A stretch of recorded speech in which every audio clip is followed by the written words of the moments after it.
A gente fala assim, eu sei que Ele está tentando, eu sei que Ele está fazendo o seu melhor. E o Senhor nos honra, porque o Espírito Santo nos foi dado como promessa daquilo que está por vir. Cristo veio, morreu, ressuscitou, e Ele vai vir nos buscar. Nós seremos a semelhança dEle também, ressuscitados.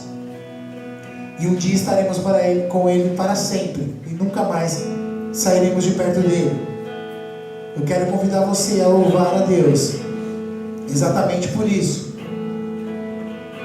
Que você possa levantar um clamor a Deus, um ato de louvor a Ele. Nós possamos cantar assim: louvemos ao Senhor. Louvemos ao Senhor, louvemos ao Senhor, louvemos ao Senhor. Adoremos o seu santo monte, nosso amado Pai, seu nome é santo.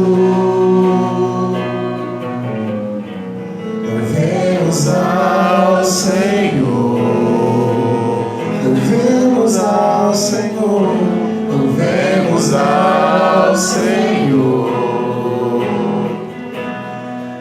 Adoremos no seu santo monte, nosso amado Pai, seu nome é santo. Louvemos ao Senhor, pois seu nome é santo.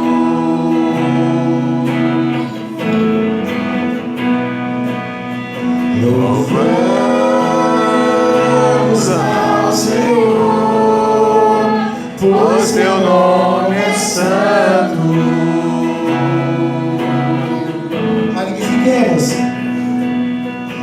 Magnifiquemos ao Senhor, ao Rei que é digno de louvor. Ele é excelso,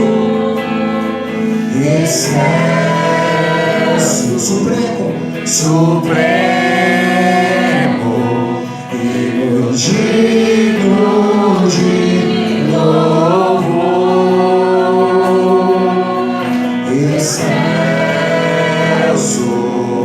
supremo e digno de louvor. Louvemos ao Senhor, pois teu nome é santo.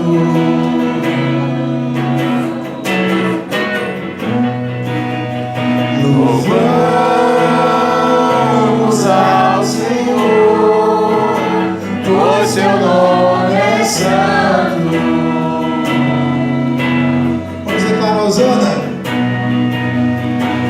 Hosana, Hosana, Hosana, nosso Rei. Hosana, Hosana, Hosana, nosso Rei. Isto é a nossa vida, o motivo do louvor em nosso novo coração. Escolheu a nossa morte para vivermos sua vida, nos trouxe grande salvação. Louvemos ao Senhor,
Aleluia. Vamos lá, queridos. Queria deixar aqui o missionário Paulo para estar juntos nessa manhã. Amém?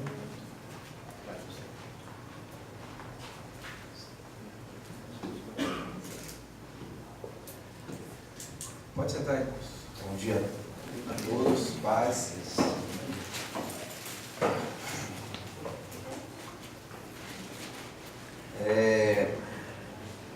Ontem à noite, já no início da noite, nós encerramos o tema sobre missões urbanas. Nós começamos a falar um pouco sobre a autoridade espiritual. E é claro que é um assunto que dá muito pano para manga, é longo, é extenso. E a gente pode ficar muitas horas e quem sabe dias falando sobre essas nossas debilidades talvez e fraquezas e fortalezas também ao mesmo tempo, porque nós não somos só fraqueza, nós temos o nosso lado também que tem agradado a Deus, mas o tempo sempre é muito curto e não dá para se falar tudo, até porque a ideia não é esgotar nenhum assunto, porque tem assunto que a gente não consegue esgotar.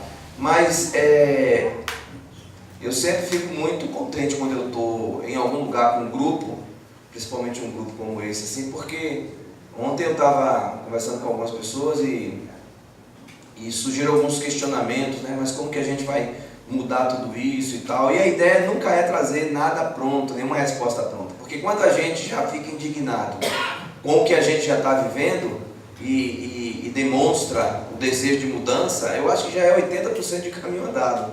O problema é que eu nem acho que a gente tem que sair daqui amanhã já trabalhando, já mexendo com as coisas e querendo ser um evangelista ou querendo criar uma coisa. Talvez a ideia não seja essa, mas a ideia é pelo menos mexer no nosso coração e trazer um entendimento que nós precisamos fazer alguma coisa. E com o tempo nós vamos descobrindo isso. Tem coisa que do dia que Deus falou comigo no seminário, para que eu fosse à África, isso demorou 10 anos. Então, do dia que Deus fala para a conclusão da coisa, demora-se, às vezes demora-se muito. Mas eu lembro de um caso no interior de São Paulo, aqui de Votorantim. O meu seminário eu terminei ali em Capela do Alto. Os últimos 6 meses do seminário eu terminei em Capela do Alto. Aí depois eu fui para Jocum, e aí me convidavam depois para dar aula no seminário, né? E aí eu lembro que fui falar numa escola de missões em Capela do Alto, em Votorantim, melhor dizendo, porque o seminário mudou para Votorantim, na minha época em Capela do Alto. Depois que eu saí do seminário, eles mudaram para Votorantim, a sede do seminário.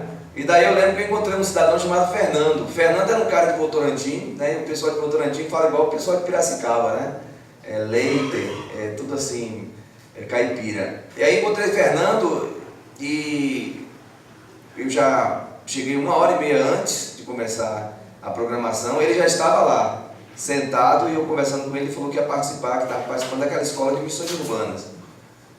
Daí eu conversando com ele, Fernando era um cara que nunca tinha saído de Votorantim, para você ter uma ideia. Ele não conhecia São Paulo, a capital, e eu acho que é 1h30 mais ou menos daqui a Votorantim, mas ele nunca tinha saído de lá.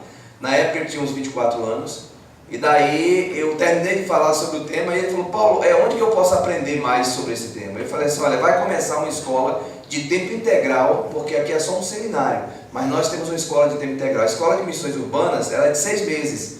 Então, são 6 meses lá na base de São Paulo. Começa segunda-feira, isso é um sábado, que eu estava conversando com ele. Aí, de lá eu fui para uma outra área do interior, para outros compromissos. Segunda-feira de manhã cedo, quando eu cheguei aqui em São Paulo, ele estava sentado na porta da base, porque já tinha vindo para fazer o seminário, né? Então ele era todo assim. E aí, quando ele entrou lá e a gente apresentou a base para ele, e aí ele falou que tinha ido para fazer a escola.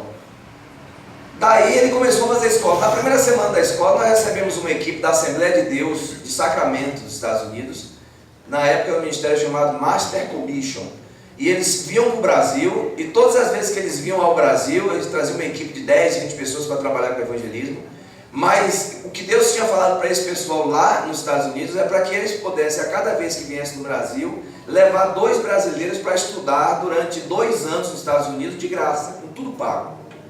E aí eles conheceram o Fernando dentro da base. E aí se apaixonaram por esse Fernando e foram orar pelo Fernando. Então o Fernando saiu de Votorantim, veio para São Paulo.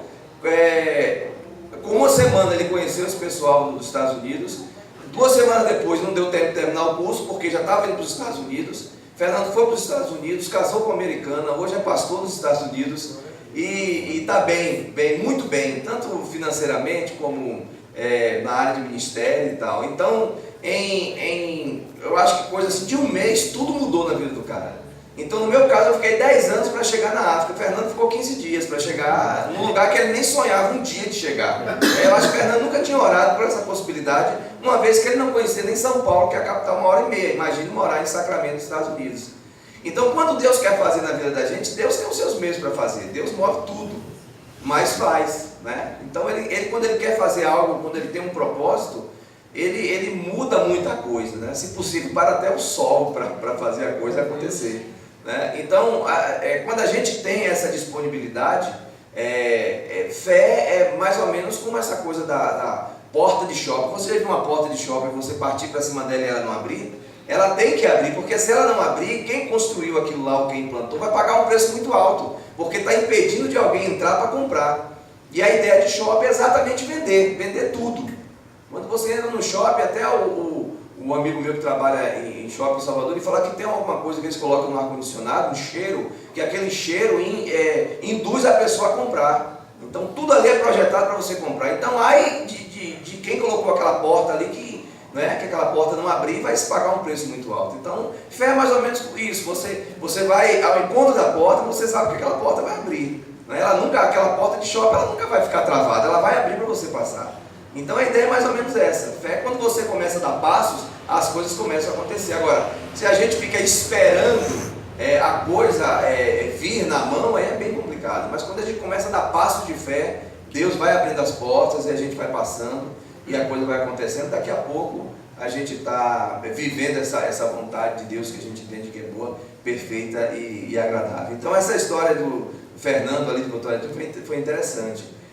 Fernando ele viajou naquele dia, no 11 de setembro, naquele dia que aconteceu aquela coisa lá nos Estados Unidos, né, que aqueles aviões lá nas Torres Gêmeas, tanto é que ele ficou 3 dias para viajar depois, porque não tinha como entrar nos Estados Unidos. Então isso foi o quê? 2001, se eu não me engano.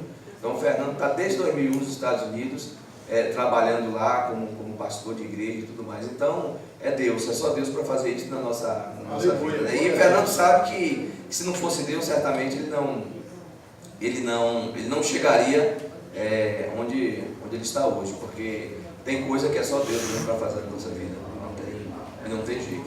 Nessa manhã eu quero compartilhar aqui um devocional com você que tem muito a ver com o que a gente tem falado, e depois eu quero voltar novamente para concluir aquele assunto.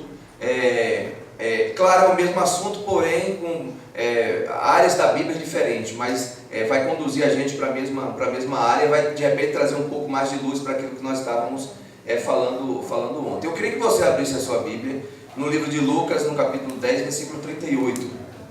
Lucas 10, 38, livro de Lucas, Evangelho de Lucas, capítulo 10, versículo 38.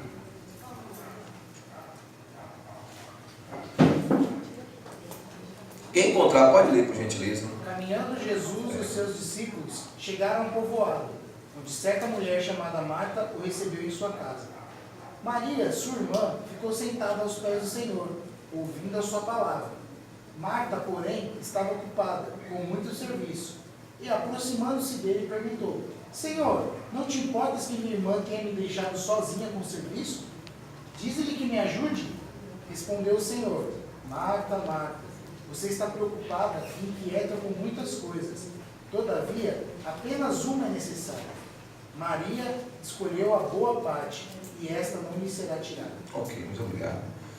Bom, é uma passagem também que eu acredito que é conhecida por todos, né? Todos nós já ouvimos falar sobre Marta e Maria na Bíblia.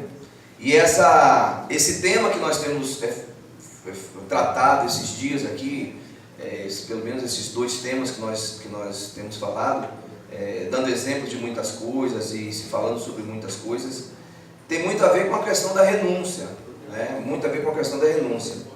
E na Bíblia, a renúncia ela sempre foi a grande marca da cruz. Uma das coisas que Jesus mais salientou nos seus ensinos foi a questão da renúncia. E a renúncia ela está mais atrelada à questão espiritual do que à questão física.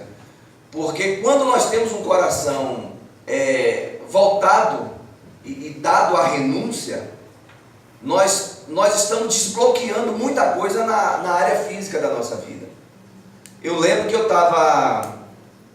estava recentemente lá em Contagem, isso há ano retrasado lá em Contagem, e eu estava conversando com algumas pessoas e chegou um casal daqui do interior de São Paulo. Eles são do Vale do Paraíba. Ali tem algumas cidades que eu não lembro agora, mas tem São José, Taubaté. Eles são de Taubaté. Eles foram fazer a ETED lá em Contagem. E daí um dia eu fui sair para pregar numa igreja em Betim, isso numa sexta-feira à noite, mas tinha uma festa da ETED lá na base. Eu falei com a minha esposa, falei, não, eu tenho esse compromisso, Marta, aí você fica para prestigiar a festa aí pro pessoal, mas eu vou ter que ir lá nesse compromisso. Aí quando eu retornei, tinha um documento, né, uma coisa assim enrolada num tecido em cima da estante lá da minha casa.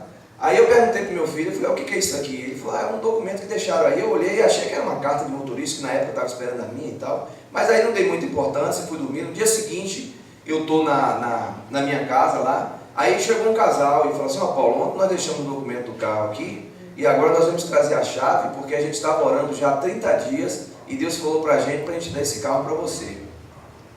Daí, eu falei, mas como que foi esse processo aí? Ele falou assim, o processo foi o seguinte, a gente orou, e Deus falou que era para abençoar você com esse carro. Só que a gente ficou ainda com dúvida no coração. E aí nós pegamos o nome de 300 pessoas da base, de fora da base.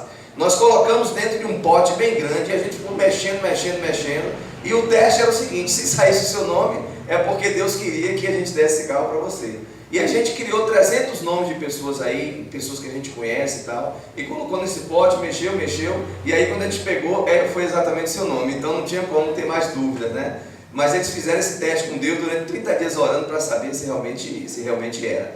E aí eles deram um carro desse Peugeot Scarpete, daquelas peruas, né? E aí eles falaram, a gente vai dar esse carro para você porque a gente sabe que você tem alguns projetos aí para a África também, então se você quiser vender para cobrir as suas passagens, então fica à vontade. Como a gente não fez essa viagem ainda, então esse carro está guardado, né? Quer dizer, a gente usa, mas eu tenho um cuidado muito grande com esse carro, porque quando você ganha um negócio desse, né, você fica logo animado, olha, eu vou pegar, aí eu vou viajar, e aí Deus já vai logo e fala, menos, não é bem assim não. Então aí eu tenho esse cuidado muito grande com esse carro, e esse carro está comigo, eu não sei exatamente o que vai acontecer, de repente está passando pela minha mão para poder abençoar outra pessoa, e a gente não sabe exatamente o que Deus vai fazer no futuro, mas o fato é que eles renunciaram isso, e isso gerou um impacto muito grande na Jocum, por causa dessa renúncia, porque eu não sei se você lembra quando eu falei que quando a gente só recebe, isso é um sinal de miséria espiritual muito grande. Tem gente que tem prazer em dizer que recebe suas coisas, não é? Mas a gente não fala muito que a gente abençoou a vida de pessoas.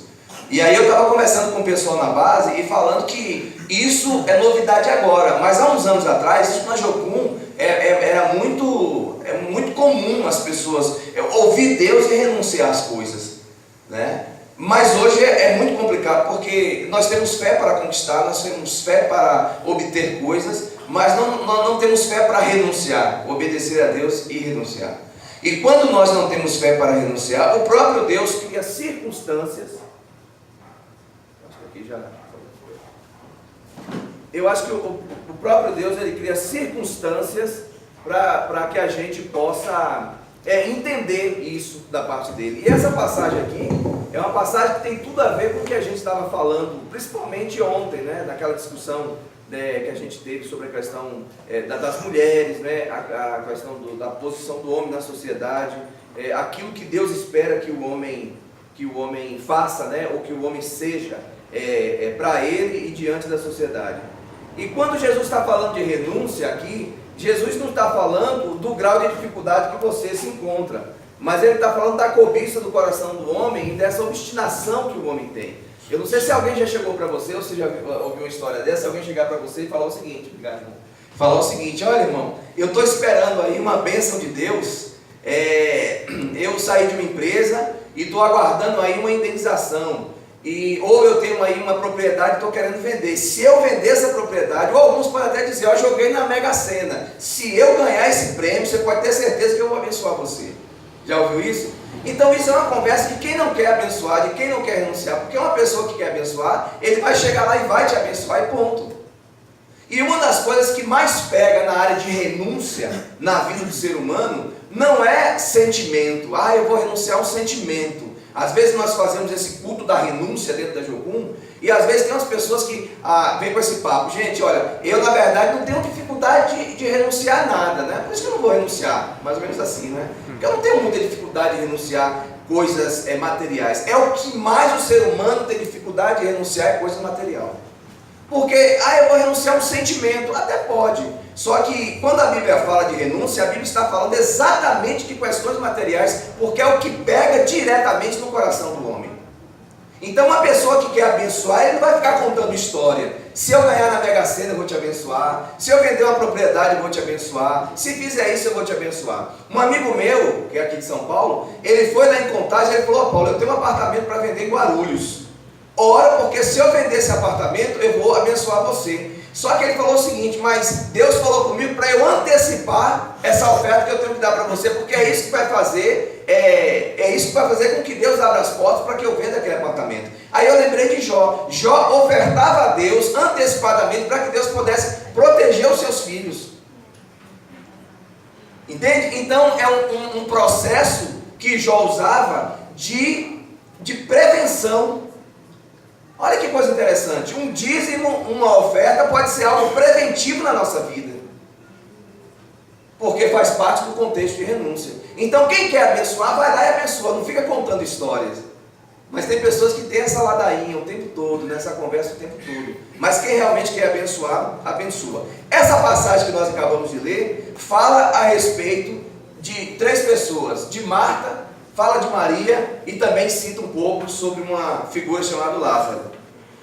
E nessa passagem aqui, Jesus estava chegando em um determinado lugar e ele entra na casa de uma mulher chamada Marta e Maria, mas também estava dentro desse contexto aqui o seu irmão, que era Lázaro.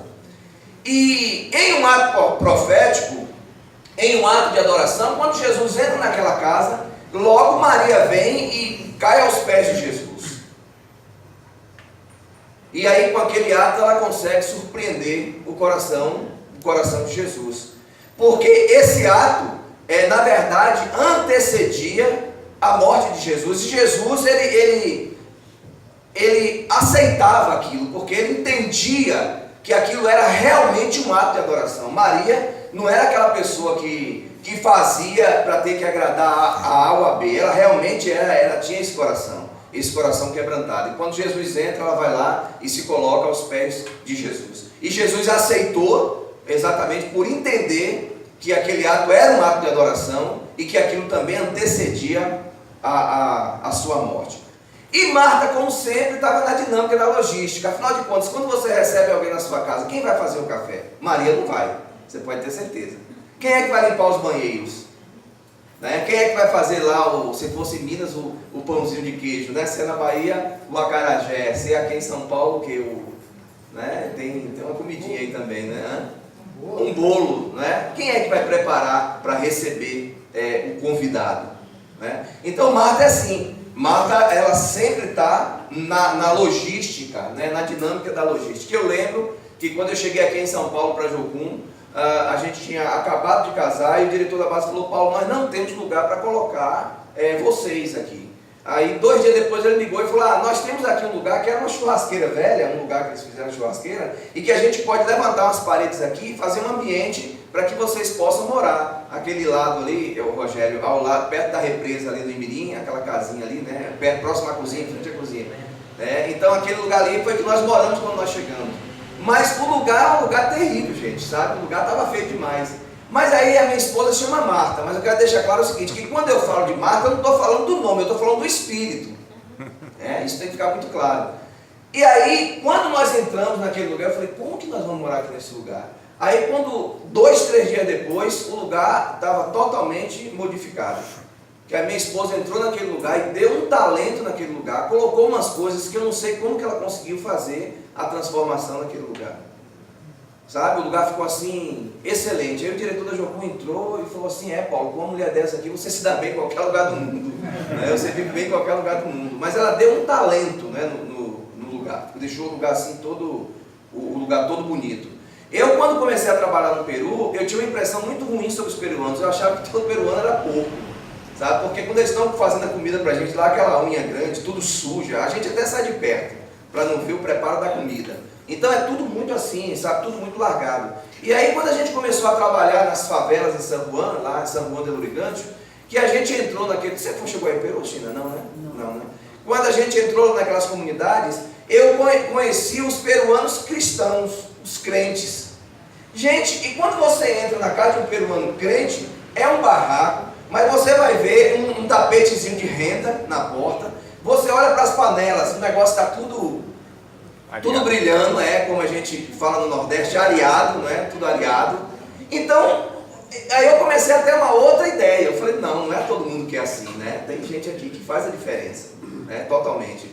Então, assim, Marta sempre na dinâmica da logística, né? Quando Maria estava lá, jogado ali, né? ou colocada aos pés de Jesus. E tem uma terceira pessoa, um terceiro nome, que aparece aqui nesse texto, que não aparece muito, ou que talvez nem não apareça, mas que faz parte desse cenário aqui, que é a pessoa de Lázaro. A Bíblia diz que Lázaro amava sentar-se à mesa com Jesus para se relacionar e aprender. Lázaro é uma figura. Historicamente diz que ele era um cara que tinha uma inteligência muito grande. E em alguns momentos ele batia de frente e discutia os assuntos assim, quase no mesmo nível de Jesus. Mas Lázaro era um cara que tinha uma cabeça muito grande, mas que tinha um coração muito raquítico. Ele era um cara de coração pequeno.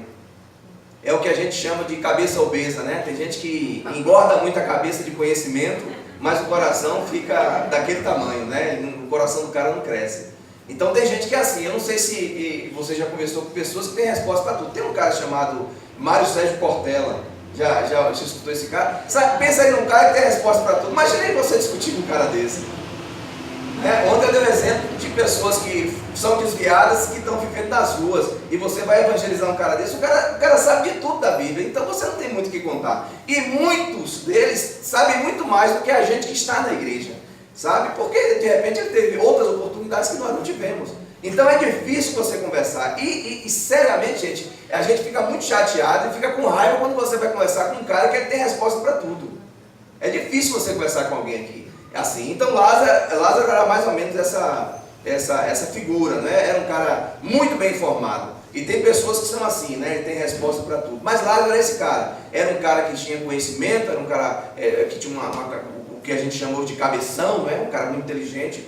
Mas Lázaro tinha um coração muito raquítico, e ele sofria desse mal que a gente chama de obesidade da cabeça, né? Muito inteligente, mas o coração é um pouco raquítico. Mas a Bíblia diz que Deus amava a Maria, amava a Marta e também amava Lázaro. Porque Maria é o que eu sou. Aquele poder de quebrantamento. Não tem ninguém na Bíblia que a gente conheça, ou que pelo menos eu conheça, que tinha essa sensibilidade de quebrantamento como Maria. É impressionante, sabe? Aquela pessoa que se fosse nos dias de hoje, talvez ela nem pisava no chão, andava levitando assim, né? Então Maria tinha esse poder de impactar o coração do próprio Jesus, sabe? Tem gente que quando você está numa reunião de obreiros, tem pessoas que erguem a voz para orar, gente, você se sente nas nuvens com aquela oração. Tem gente que tem essa capacidade, né? Esse poder de impressionar até o coração de Jesus Cristo. E Maria era isso, Maria tinha esse poder, não é? Essa atitude de surpreender o coração de Deus, esse quebrantamento. Então, Maria é o que eu sou, Marta é o que eu faço. As grandes empresas hoje, os grandes projetos no mundo saem do papel não é por causa das Marias, é por causa das Martas. Inclusive, as pessoas falam das Martas, mas a casa que Maria morava não era dela, era da Marta. Então, os grandes patrimônios hoje são erguidos, não é por causa das Marias, é por causa das Martas. Então, geralmente, quando nós falamos desse tema, a gente meio que despreza a Marta e a gente coloca a Maria naquele... Mas os grandes projetos só estão de pé. Muitas famílias hoje não foram destruídas por causa das Martas que estão inseridas dentro desse contexto. Então, Marta é o que eu faço. Maria é o que eu sou, mas Marta é o que eu faço. Em épocas de crise, quem segurou muitas coisas que não deixou vir cair por terra foram essas pessoas com esses espíritos, né, que Marta tinha, esse espírito aguerrido. E Marta comete os seus exageros também, que nós vamos falar, mas tem muita coisa hoje que está seguro por causa dos espíritos das Martas, aquelas pessoas guerreiras que não deixam a peteca cair. Ontem a gente estava falando aqui sobre a questão da postura do homem na sociedade, e aí quando o homem sai de cena, a mulher entra e faz a coisa acontecer. Então é esse espírito, né? Esse espírito das Martas, e que não deixa as coisas cair, né? Então é aquela pessoa que é ponta firme. Então Marta é o que eu faço, e Lázaro é o que eu sei, esse conhecimento. Dá raiva conversar com um cara que tem resposta para tudo, mas todo mundo quer admirar esses caras. O Mário Sérgio Cortella mesmo é um cara que todo mundo admira. Quem não gosta de ouvir um cara daquele? É impressionante a cabeça do cara. Então Lázaro é o que eu sei. Conversava com Jesus no mesmo nível, tamanho é o conhecimento que aquele camarada tinha. Mas a Bíblia diz também que Deus ama quem somos, Deus ama o que fazemos e Deus ama também o que sabemos. Mas tem um detalhe aqui no versículo 40, que quando está tudo acontecendo, Lázaro lá no seu canto, não apareceu ainda, não entrou em cena, Maria prostrada aos pés de Jesus e Marta na dinâmica do seu exercício. E aí surge aqui um desequilíbrio. Marta resolve reclamar do que estava acontecendo. Então, ela reclama porque ela achava que ela estava fazendo sozinha. E daí ela faz uma advertência lá para Jesus, uma reclamação para Jesus. Tipo, ó, eu estou fazendo aqui, estou trabalhando, mas Maria está aí jogado aos seus pés. Quando o que você faz, ou quando o que você começa a conspirar com o que você faz, aí tem alguma coisa que está errada. Quem você não pode conspirar com o que você faz. Eu não sei se você consegue ter esse entendimento, mas isso tem muito a ver com o que nós estávamos falando ontem da questão da mulher. Então, o que você não pode conspirar com o que você faz. Porque quando você começa a fazer coisa que você não foi chamado para fazer, a tendência é ficar doente. Nós falamos, até citamos sobre Elias na caverna. Essa é a tendência. Nós temos uma sociedade hoje totalmente debilitada, e principalmente quando nós falamos dessa área que nós estamos falando ontem, da função sacerdotal, exatamente por esse motivo. Porque está tudo fora do lugar. Se o homem deixa de fazer a sua função, alguém tem que fazer, e esse alguém vai ser a esposa. Mas se a mulher faz a função do marido, ela também já deixou de fazer a função dela. E aí os filhos vão fazer a função da esposa. E aí começa o desequilíbrio.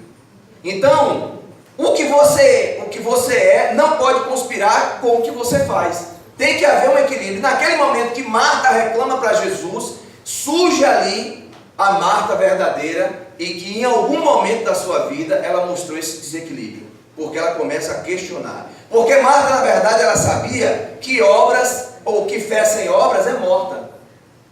E quando a gente começa a dizer, ou quando nós não temos esse entendimento, que a obra, que a fé sem obra é morta, aí começa a própria Bíblia ela confronta a nossa incoerência. É mais ou menos isso. Quando a gente não tem esse entendimento, a Bíblia ela confronta a nossa incoerência. E Marta sabia muito bem disso. Marta entendia que a vida não era ficar aos pés de Jesus. Marta entendia que tinha outras coisas também para ser feita.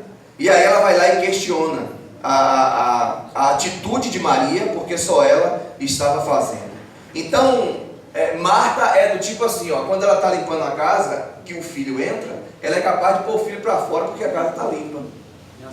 A Marta é mais ou menos assim, né? As pessoas que têm esse espírito da Marta é mais ou menos assim, né? Então, as Martas, ela está na ativa, tem o seu papel importante na sociedade. Volto a dizer, muitas coisas estão de pé hoje por causa dos espíritos aguerrido das Martas, mas elas correm o grande risco de perder de vista o que é mais importante. Ela pode até assumir a função do esposo, mas aí está correndo um grande risco de deixar para trás aquilo que é mais importante, e aí acaba perdendo os filhos de vista, porque está fazendo uma função que não era dela. Então, para as Martas não fazer a função que não é dela, aí nós, como homens, nós temos que nos posicionarmos diante da sociedade, que é aquilo que nós estávamos fazendo ontem, porque senão ela vai fazer uma função que não é dela. Agora, diante desse desequilíbrio, surge uma notícia. Jesus recebe um comunicado que Lázaro está doente. E quando Jesus recebe esse comunicado que Lázaro está doente, o que Jesus faz? Intencionalmente, Jesus discerne o tempo e atrasa-se, entre aspas, 4 dias, ou seja, ele chega atrasado 4 dias no local onde Lázaro estava. 4 dias, porque Jesus discerniu o tempo. Tem um ditado que diz que tem alguma coisa que tarda, mas não falha. Como que as pessoas usam esse ditado aí? Justiça, né? Deus tarda, mas não falha. Justiça tarda, mas não falha.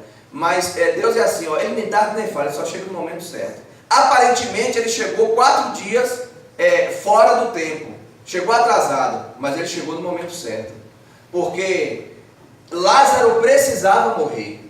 Tem situações na nossa vida, baseado no que eu estava falando ontem à noite de autoridade espiritual, que tem coisas na nossa vida que precisa morrer. Mas interessante que para Jesus não é a morte pela morte, é como a justiça, não é a justiça pela justiça. Mas com Jesus é a morte para a ressurreição. E Lázaro precisava morrer. Naquele momento ali que Jesus recebe o recado que Lázaro está doente, Lázaro na verdade já era um objeto de pesquisa de Jesus já há muito tempo. Você imagina aí um cara batendo tete a tete com Jesus, discutindo o assunto. Ele era um cara muito arrogante. E Deus falou o seguinte, Jesus pensou o seguinte, na primeira oportunidade que tiver, daí a gente vai ter que trabalhar com ele. Porque vai chegar o dia em que Deus vai nos pegar, gente. Isso aí é fato, não tem jeito, não tem pra onde correr. A menos que você vai ficar fugindo de Deus o resto da vida. Mas aí você vai por um caminho que é mais difícil. Porque se Deus tem interesse em você, de alguma forma, Ele vai te cercar um dia, porque Ele quer trabalhar na sua vida, porque Ele quer projetar você para coisas maiores, porque Ele tem um plano muito específico para você. E você não pode assumir essas responsabilidades sendo uma pessoa imatura.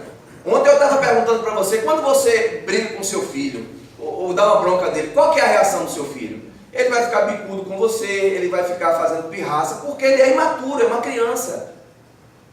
Da mesma forma, são pessoas hoje já adultas, que têm essa mentalidade, que tem, sabe, quando alguém chama para conversar, alguém chama para dar uma bronca, pelo fato de não ser uma pessoa madura, ele vai sair sempre pela tangente. Ele vai sempre ter uma porta de escape aí para ele poder sair, mas ele não vai deixar ser trabalhado, porque demonstra que não tem maturidade. Agora, se você não é uma pessoa que tem maturidade, como que Deus vai confiar coisas grandes nas suas mãos? Então tem coisa na nossa vida que Jesus vai chegar atrasado, porque nós precisamos morrer. Mas não é a morte pela morte, é a morte para a ressurreição. Agora, tem pessoas que são mais flexíveis, e aí quando Deus fala, ele obedece e a coisa acontece. Mas tem pessoas que não, tem pessoas que vai ter que pagar um preço muito alto, como Lázaro teve que pagar um preço muito alto. E aí ele morreu, e depois de 4 dias Deus vai lá e ressuscita, porque não era a morte pela morte, mas era a morte para a ressurreição. Eu não sei exatamente o processo que você está vivendo com Deus. Se você está naquele processo difícil, aquele processo de deserto, aquele tempo complicado, esse tempo vai passar, porque a Bíblia diz que existe, tem tempo para todas as coisas. O problema não é o tempo, quando Eclesiastes fala. A questão é o propósito do tempo, porque o nosso coração está sempre baseado no tempo. Gente, hoje você tem dinheiro, amanhã você está quebrado. Hoje você tem saúde, amanhã você está doente. Hoje o dia está sol, amanhã está chuva. É o tempo é isso aqui, ó. Agora, quando você está num processo, de repente, de dor na sua vida, é um tempo que você está passando. Não existe um processo de dor eterno. Tem um momento que a coisa cessa. Não existe um deserto eterno. Tem um momento que vai passar, porque Deus está projetando você para outras coisas. Agora, quando você põe o seu coração no tempo, você se perde. Você tem que tirar o seu coração do tempo e colocar no propósito, porque a Bíblia diz a Bíblia diz que em todo tempo há um propósito. Para todo tempo tem um propósito. É isso que a Eclesiastes diz. Então a ideia aqui não é colocar o coração no tempo, é no propósito. Durante uns dias ele morreu, mas depois Jesus vai lá e o ressuscita. Porque era a ressurreição, era a morte para a ressurreição. Não era a morte para a morte ou pela morte, mas era para a ressurreição. Então de repente você vai perder algumas coisas. Se você não perder algumas coisas, você vai renunciar. Mas se você não tem esse coração de renunciar, Deus vai fazer você perder. Porque o maior interessado em sua vida é Ele. O maior interessado nos seus filhos, e quando eu falo que a maior besteira é filho ficar criando aí pezinho de meia, pai ficar criando pé de meia para filho, isso é uma idiotice. Você primeiro está dizendo que o seu filho é um idiota, que não vai conseguir conquistar o que você conquistou, e segundo, que você está dizendo que Deus não vai cuidar da sua geração. Se Deus cuidou de você, por que Deus não vai cuidar dos seus filhos? O maior interessado no seu filho não é você, é Deus. Quem cuida melhor dos nossos filhos não somos nós, é Deus. Mas nós não confiamos nisso. Nós não confiamos nisso. Na prática, isso nós não fazemos. Porque nós estamos querendo comprar casa, querendo comprar não sei o quê. Gente, o dono da Fiat tinha um filho só. E o dono da Fiat estava bem idoso. Morava na Itália. Bem idoso. E ele projetou o filho dele para assumir todo o patrimônio. Quando ele sentou com o moleque lá que falou o patrimônio que tinha, o moleque correu para uma região da Itália e se matou. O cara criou tudo para o filho, deixou tudo para o filho, projetou o filho nos negócios e o moleque não aguentou a pressão e acabou tirando sua própria vida. Você imagina aí a frustração. Morreu e deixou para outras pessoas cuidar do patrimônio. Então às vezes é assim, a gente cria essa ideia, né? Cria essa expectativa toda, mas Deus é o maior interessado. Então não existe morte pela morte, com Jesus é a morte pela vida. Se de repente, morte para a ressurreição, se de repente alguma coisa está acontecendo com você, é porque Deus está projetando você para coisas maiores, Deus está no controle, Deus não perde o controle da nossa vida. Isso aí é fato, não tem jeito, não tem para onde correr. Você ia falar? Dentro do assunto que você está falando a respeito do serviço, dessa questão de você fazer algo que não é típico de você fazer, existe uma questão dentro da igreja, e eu fui de outras denominações assim, existe uma questão que não é muito bem trabalhada, eu acredito, que é a questão do voluntariado e do vocacionado. Certas denominações, qualquer pessoa pode fazer tudo. E a ideia do vocacionado é, se você tem uma tendência, uma vocação para aquilo, você faz. Eu queria saber a opinião do pastor a respeito disso, dessa questão, na questão tanto de missões como na vida sacerdotal, porque no mundo que nós vivemos não é qualquer um que pode fazer algo. Se você está numa empresa, você não pode ser voluntário para assumir uma grande responsabilidade. Eu acredito que da mesma maneira tem que ser com Deus. Porque Jesus disse assim, a seara é grande, poucos são os ceifeiros. E ele diz assim, orem para que Deus envie.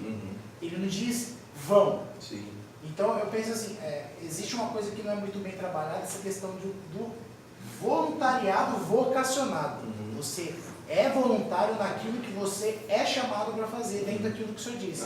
Marta, ela tinha já tinha essa veia para essa ação. Eu queria saber, o senhor, a respeito da experiência que o senhor tem, essa questão do só voluntariado, ou talvez só vocacionado, que pode ter problemas. Tá. Alguém, todo mundo entendeu a pergunta dele? Alguém quer responder para ele aqui? De repente você pode responder, André. Eu posso dar minha opinião também, você pode ir. Então, todo o vocacionado, ele é voluntário, né? Todo voluntário nem sempre é vocacionado para o que faz, depende do que faz. Tem coisas específicas que, de fato, entre aspas, qualquer pessoa pode fazer, depende. Agora, tem coisas específicas que são ministérios, são dons, que inclusive é o próprio Deus que escolhe e coloca cada um na igreja. A Bíblia diz em 1 Coríntios que o Espírito Santo é quem distribui na igreja os dons, né? Então são coisas que o próprio Deus vai encaixando e colocando as ferramentas na vida das pessoas. Agora, sim, eu entendo que todo vocacionado é um voluntariado, é um voluntário. Todo voluntário nem sempre é vocacionado para o que faz, mas é o que tem para hoje. Porque assim, irmão, depende, a gente precisa especificar, né? Ministério, não tem voluntariado que não seja vocacionado no ministério. Seja o ministério da palavra, seja em outro ministério. Porque é necessário que o Espírito Santo o vocacione e o capacite. Sim. né? Então não pode ser um voluntário que não tenha chamado, que é o vocacionado. Quem é o vocacionado? O que ouviu a voz, né? É o vocari, é o que foi chamado por Deus. Quem foi chamado também é capacitado por Deus. Então, o voluntário que não é vocacionado especificamente, ele é um voluntário. Mas aí precisa distinguir essas questões, né? É isso aí. Não tem muita coisa a falar sobre isso, não. É basicamente isso. É que hoje, pela falta de, pela necessidade que se tem, né? Então, não tem cachorro, caça com gato. A gente vai isso com mesmo. tudo, né? Concordo com você. Por falta de não ter na igreja, a gente utiliza outras peças que não são para aquela função, para exercer aquela função de uma maneira, por não ter, porque ele mesmo citou um versículo que fala, falta muito, né? Muitos são chamados e poucos são escolhidos. Porque você tem uma falta muito grande na igreja disso hoje, pessoas que exercem uma função que não é a dela. Quer ver uma coisa básica hoje? Departamento de missões. Departamento de missões. Você vê um cara que é missionário na igreja, mas ele nunca atravessou a rua para poder fazer nada ali, aqui na rua, mas ele é missionário da igreja. Eu vejo muito isso. Né? Às vezes você chega na igreja, não, um missionário tal, a pastora tal. Tem um amigo meu em Jiqué que ele fala assim: olha, Paulo, eu estou querendo fazer tal coisa aqui, mas eu vou falar para a pastora. Aí eu falo: quem é a pastora? Quem é a pastora? Não, é minha mãe. Ah, tá, então é sua mãe. Então sabe aquelas coisas assim, é tudo muito título, muita gente até fica meio perdido nessas coisas, né? Porque a gente vê muita gente sentado que tem o título de missionários, né? Você vê muita gente que faz campanha em igreja, né? Os pregadores de igreja, que tem o título de missionário. Para a gente, missionário é outra coisa. Mas se a igreja tem esse entendimento também, a gente não vai ficar discutindo. Agora, quando a gente chega hoje numa igreja que a gente vê departamento de missões, é isso aí. A gente vê um monte de pessoas que não têm experiência, que são jogados no negócio, que ele fica mais perdido, né, do que segue o tiroteio, mas ele está lá, coitado, tentando se virar. Mas a ideia é essa: quem não tem tu, vai tu mesmo, né? Então a gente pega um cara lá, joga lá no meio e deixa ele ficar lá perecendo, né? Eu acredito que esse contraste ele se dá pelo fato também de muitos vocacionados não estarem se colocando à disposição. Então acaba sobrecarregando o outro lado. Então por isso que acabam as pessoas que não são de repente vocacionadas, também não dá para você saber se as pessoas são vocacionadas ou não, porque isso é um dom de Deus. Então não tem como o homem saber se Deus escolheu aquela pessoa ou não para aquilo. De repente, na visão humana, aquela pessoa não é escolhida, mas aquilo que o homem rejeita é aquilo que Deus está escolhendo. Na igreja em que eu fui membro durante muitos anos aqui, no Parque São Rafael, tinha a classe dos vocacionados. Então é uma igreja que tinha um trabalho de missões muito bom. Então aí o que acontecia? Eles davam treinamento e nos treinamentos eles iam identificando pessoas vocacionadas. E aí tinha uma classe vocacionada. Os vocacionados eram aqueles linha de frente, eram os caras que tinha que estar em escola dominical, é aqueles caras que tinham que ir fazer trabalho na rua, era aqueles caras que tinham que limpar a igreja, eram os caras que tinham que trocar lâmpada, porque era uma classe que estava sendo preparada para algo maior. Então eles tinham uma obrigação maior do que os outros, porque eles eram vocacionados. É porque a questão do voluntário, na verdade, algumas pessoas têm, eu faço se eu quiser, Sim. na hora que eu quiser, quando eu quiser. Uhum. Na verdade, eu entendo que no serviço a Deus não é isso. Jesus disse para os discípulos: ó, vocês vão e vão fazer discípulos. E existia a multidão que acompanhava e ouvia. Até o Sermão do Monte, pelo que eu entendo, Jesus está falando para os discípulos e chega uma multidão e começa a ouvir. Eu acredito que hoje nós vivemos um contexto na igreja que existe uma multidão dentro da igreja. E se você entende que você é um discípulo de Cristo, você é chamado, independente daquilo que você sabe fazer ou não, servir exatamente essa multidão. E eu acho que dentro disso que o senhor trouxe, às vezes a gente está servindo e a gente às vezes pode se incomodar com aqueles que não estão fazendo, né? Eu posso tentar, né, completar. É porque a nossa ótica é diferente da ótica de Deus. Quando a gente olha, a gente procura competência, né? Quando Deus olha, procura compromisso. Então são duas coisas distintas. Então tem muitas pessoas que elas têm competência, mas não têm compromisso. E a nossa tendência é sempre procurar a competência. A gente contrata gente competente. Mas Deus vê compromisso.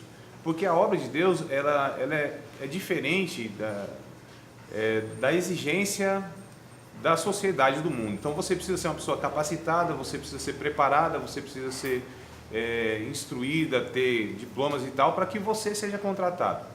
Deus não, chama o cara cru, o cara sem experiência, e na estrada quer dizer, ele vai adquirindo, ele vai crescendo na vida. Isso. Porque tem coisas, irmãos, que a gente não aprende sentado assim. A gente não aprende no seminário, é na experiência, é no andar com Deus, o ser humano, as circunstâncias. Tem coisas que a gente não se prepara. E se preparar teoricamente, a vivência é toda outra, né? A complexidade da vida, não existe receitinha onde a gente tem ferramentas que a gente adquire, mas em manusear essas ferramentas aí é outra história. Né? Então... Eu estava em Jequié, dentro disso quando ele estava falando, eu fui convidado para falar sobre estratégia de evangelismo. Então o pessoal acha que porque está na Jocum, a gente é perito nisso, né? Mas na verdade cada realidade é uma situação diferente para a gente. E aí eu estava conversando com o pastor e ele falou, não, Paulo, vai para falar sobre estratégia de evangelismo. E aí como eu sou da cidade de Jequié, eu sou de uma época em que, estava até comentando com o Rogério ontem, o que nós fizemos na Jocum alguns anos atrás, que nós trabalhamos juntos, hoje a gente talvez não faria. Hoje eu não ia morar em Francisco Morato para fazer o que eu fiz, porque os tempos é diferente.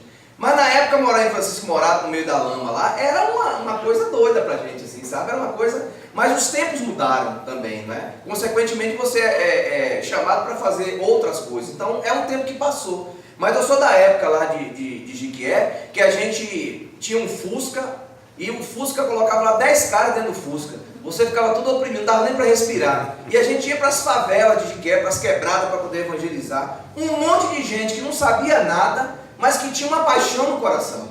E aí eu falei com o pastor, da igreja do pastor, quando eu estava pregando, eu falei, pastor, eu não quero falar de estratégia de evangelismo, eu quero falar de paixão. Porque na década de 80 aqui em Jequié, domingo à tarde, meio de semana, era aquele turbilhão de gente evangelizando. Hoje você não vê um crente na rua evangelizando. Então se você entra hoje no canal do YouTube, se você vai ver lá na internet, tem um monte de vídeo ensinando como evangelizar. Então não é essa ferramenta que nós precisamos hoje, nós precisamos de paixão, né? Nós precisamos de paixão, aquela paixão. Então, quantas vezes, uma vez só melhor aconteceu, nós chegamos numa casa de uma senhora, estava orando, a cortina da mulher balançou. A gente foi lá e até fogo na cortina da mulher, porque falamos que tinha um demônio ali, que estava atrapalhando o ambiente. No dia seguinte, meu pastor foi lá, fez pedir perdão e pagar a cortina da mulher. Então, assim, um monte de bobeira que a gente fazia, mas tinha um negócio no coração que a gente quer fazer, né? E a gente fazia até algumas besteiras, algumas atrocidades, mas tinha aquela paixão no coração, a gente precisa fazer alguma coisa para Deus, né? Então a gente conversando ontem, né? Aquelas coisas de ser profeta, não chegar a confrontar a liderança, tudo errado que a gente fazia, né? Na nossa cabeça eles estavam errados, a gente estava certo, a gente falava aquela coisa. Então assim, até poderia ser profeta na época, até que não estava mandando a gente falar aquilo. A gente falava porque, sabe, acharam que dava certo. Mas foi exatamente nesses erros aí que a gente acabou aprendendo. Deus foi mostrando que não é assim, ó, é tal. Eu me lembro, eu comecei a pregar no meu hospital, que antes de entrar na Secretaria da Agricultura, eu fiquei trabalhando na saúde. Então tinha um culto dentro do hospital. Nós criamos um grupo chamado União dos Evangélicos da Saúde.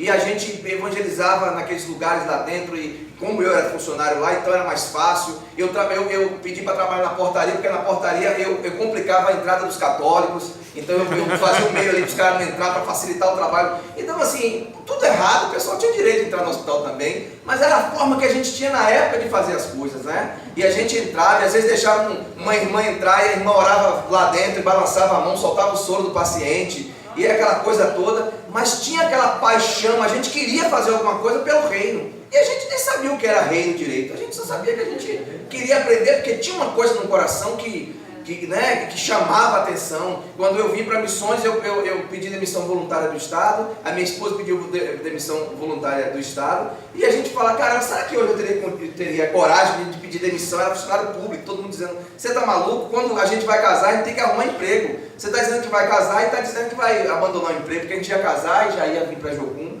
Então assim, um monte de coisa, mas falta paixão, não é? Hoje eu vejo que não é estratégia de evangelismo, hoje o que falta é aquela paixão por... Não é uma paixão pela obra de Deus, mas é uma paixão por Deus, porque isso nos leva, né, a fazer aquilo que Deus quer que a gente faça. Na verdade, diante dessa conversa nossa aqui, o que acontece é que nós nos tornamos escravos da nossa própria liberdade.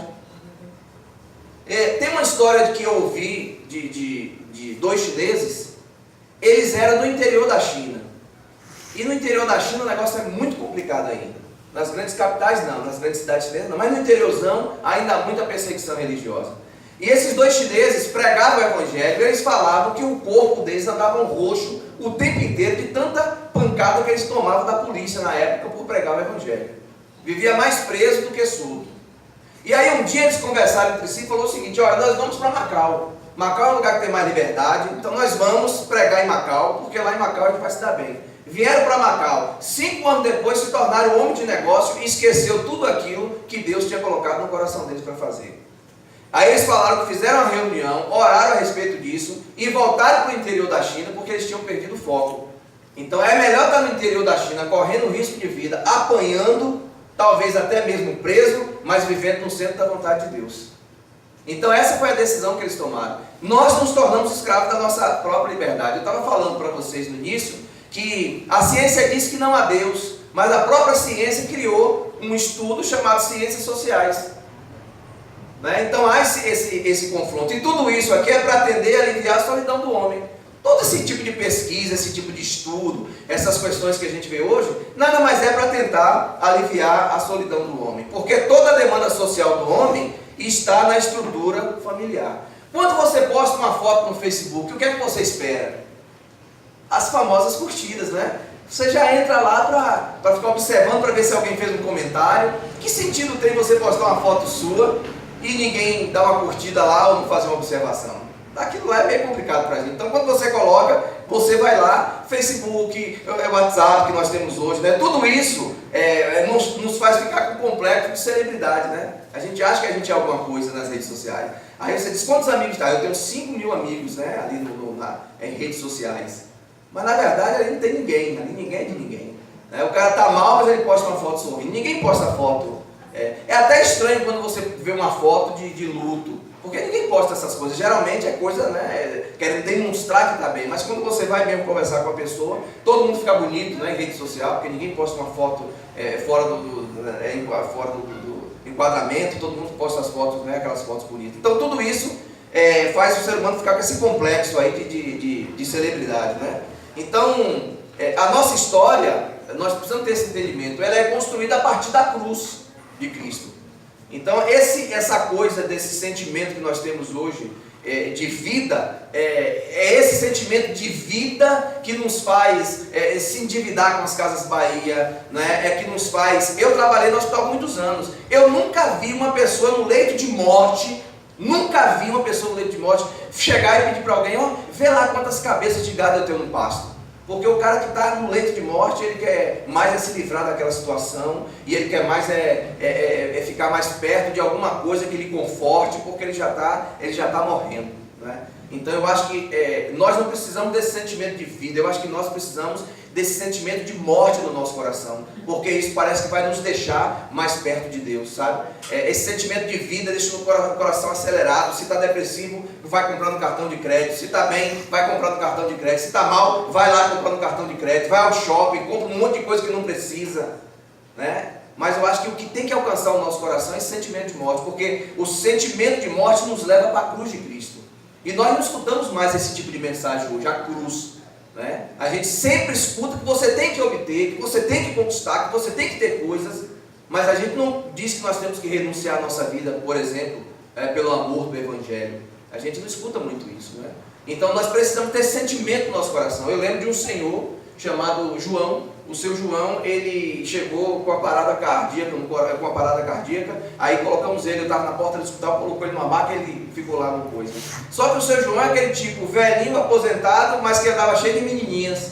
Aí entrou uma garota lá e falou, pegou no colar do seu João, e diz a senha do cartão, pelo amor de Deus, porque a menina queria a senha do cartão, porque o seu João ia morrer, ela ia correr e comprar alguma coisa no cartão do seu João. E seu João ali, sem falar a senha do cartão. Quando saiu uma, entrou a outra. Seu João, pelo amor de Deus, o senhor diz a senha do cartão, E o seu João morreu e não entregou a senha do cartão para aquelas meninas, sabe? E daí, seu João estava lá se importando com o senha de cartão, gente. Seu João já estava partindo dessa para melhor, ou para pior, não sei, né? Mas o fato é que ele não entregou a senha do cartão.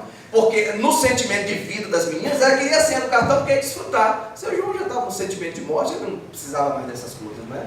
Então, nós temos que começar a sondar o nosso coração e entender que não é para isso que Deus nos chamou. Não é para isso que Deus nos chamou. Para viver preocupado com o dia de amanhã, para viver preocupado com o futuro do nosso filho, né? Para viver preocupado com... Talvez tem pessoas que ficam preocupadas porque é um remorso. Sabe aquela pessoa que tem um pai e que ela nunca cuidou do pai? Quando você chega no velório e que vê um filho se acabando de chorar, é porque ele não cuidou do pai, nunca honrou o pai em vida. Isso aconteceu com meu sogro. Quando a minha esposa ficou sabendo que meu sogro estava doente, ela foi e ele morreu no colo dela. Morreu, colocou o corpo lá, outros foram cuidar. Pronto. Ela morreu, ele morreu ali com ela perto. Mas tinha uma outra irmã da minha esposa que estava lá, mas nunca honrou o pai. Eu acompanhei a vida toda deles lá, nunca honrou o pai. Então geralmente é isso. Esse desespero todo é porque nunca honrou. Né? Nunca foi lá para honrar o pai. Sempre deu trabalho. É quando morre aquele remorso, né? Aquela coisa toda, aquele sentimento. Então, geralmente quando a gente fica com esse sentimento de que vai dar tudo errado, é porque tem alguma coisa que nós estamos deixando de fazer. Nós não estamos discipulando bem os filhos, não estamos acompanhando bem os nossos filhos, não estamos fazendo aquela função sacerdotal que nós falamos ontem à noite. Então, tem sabe, muita coisa que nós nos tornamos escravos da nossa própria liberdade. Ficamos tão livres, mas tão livres, que acabou que nos tornamos escravos dessa liberdade. Então, é isso que nós precisamos entender. Nós não fomos chamados para isso. A nossa função é outra. Deus nos chamou para outras coisas, mas a gente está perdendo muito tempo com essas coisas. Eu estava vendo recentemente o pessoal do Portas Abertas falar que hoje na igreja se gasta mais dinheiro com pet, não é, com coisa de cachorro, do que com missões. Não, gente, é uma comparação até ridícula, mas infelizmente é a realidade. Se gasta mais dinheiro com cachorro do que com missões, com pessoas, né, com vidas. Então realmente é uma coisa muito, muito complicada. E voltando àquele tema, né, na verdade faz parte aqui, mas encerrando, ou pelo menos tentando concluir a vida de Absalão, nós vamos fazer o seguinte: nós vamos dar um intervalo agora e depois a gente volta, tá? Para a gente dar o pontapé inicial naquele tema, para a gente fechar aquele tema de autoridade e submissão que nós começamos a falar ontem, tá bom?